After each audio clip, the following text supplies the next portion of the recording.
મજબૂરી માણસોને શું નથી કરાવતી તેનો દાખલો સુરતમાં જોવા મળ્યો છે, જ્યાં એક વિદ્યાર્થીએ પોતાના અભ્યાસનો આર્થિક ખર્ચ કાઢવા ચોરીના માર્ગ પર જવાની ફરજ પડી છે, જે વિદ્યાર્થીએ અંતે જેલના સળિયા ગણવાનો વારો આવ્યો છે। અડાજણ પોલીસ મથક પાસેથી મળતી માહિતી અનુસાર હાલત થોડા દિવસ અગાઉ અડાજણ વિસ્તારમાં પાર્ક કરેલ મોપેડની ડિક્કીનું લોક કોઈ ડુપ્લિકેટ ચાવી વડે ખોલીને અજાણ્યા ચોર શખ્સ દ્વારા રોકડા રૂપિયાની ચોરી કરવામાં આવી હતી, જે અંગે અડાજણ પોલીસ મથકમાં આ મામલે મોપેડ માલિક દ્વારા ફરિયાદ આપતા પોલીસે ગુનો નોંધી તપાસ હાથ ધરી હતી। દરમિયાન અન્ય સ્થળો પર પણ પાર્ક કરેલ મોપેડની ડિક્કીની ડુપ્લિકેટ ચાવી વડે લોક ખોલીને ચોરીનો નિષ્ફળ પ્રયાસ કરવામાં આવ્યા હોવાની ઘટનાને ધ્યાને આવી હતી, જેથી ચોર શખ્સને ઝડપી પાડવા અડાજણ પોલીસ સર્વેલન્સ ટીમ સતત વોચમાં હતી। દરમિયાન અડાજણ પોલીસને માહિતી મળી હતી કે મોપેડની ડિક્કીનું ડુપ્લિકેટ ચાવી વડે લોક ખોલી ચોરી કરતો ચોર શખ્સ અડાજણ વિસ્તારમાં હાલ ગુનાને અંજામ આપવા ફરી રહ્યો છે, જે માહિતીના આધારે અડાજણ પોલીસના સર્વેલન્સ સ્ટાફ દ્વારા આરોપી આશીષ ઇન્દ્રમોહન ઝા નામના શખ્સને ઝડપી પાડ્યો હતો, જેની અંગ ઝડપી લેતા રોકડ રકમ સહિત અલગ અલગ મોપેડની ડુપ્લિકેટ ચાવીઓ મળી આવી હતી।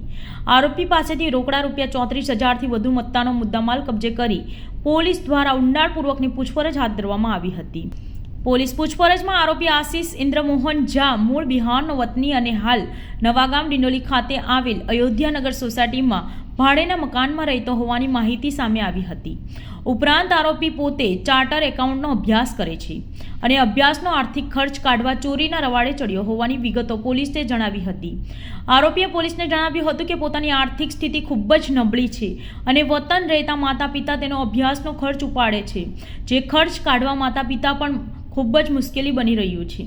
આર્થિક સ્થિતિ ખૂબ જ ખરાબ હોવાના કારણે અલગ અલગ સ્થળો પર પાર્ક કરેલ મોપડની ડિક્કીની લોક ડુપ્લિકેટ ચાવી વડે ખોલીને ચોરીના 2 થી 3 વખત નિષ્ફળ પ્રયાસ થયા હતા, જેમાં માત્ર એક વખત સફળતા મળી હતી।